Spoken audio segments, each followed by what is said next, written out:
దేవుడు ఒక గొప్ప భరోసా హామీ మనకి ఇస్తున్నాడు. ఏమంటున్నాడండి?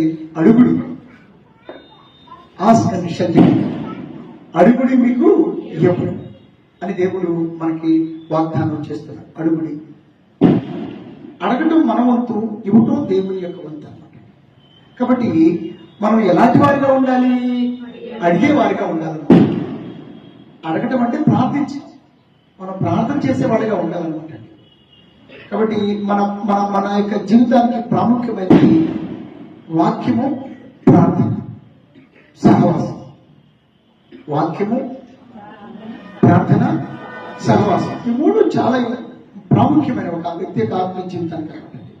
అందువలన మనం ప్రార్థనలో మనం బలముగా ఉంటే వాక్యములో స్థిరముగా ఉండగలుగుతాం. హల్లెలూయా. ఇది ప్రార్థనలో బలముగా ఉంటే వాక్యములో స్థిరముగా ఉంటాం. మనం ప్రార్థనలో బలంగా ఉండాలన్నా, వాక్యంలో స్థిరంగా ఉండాలన్నా, సహవాసంలో క్రమంగా ఉండాలన్నమాట. 3 మాటలు చెప్పారు. ప్రార్థనలో బలముగా ఉండాలి, వాక్యములో స్థిరముగా ఉండాలి, సహవాసంలో క్రమముగా ఉండాలి.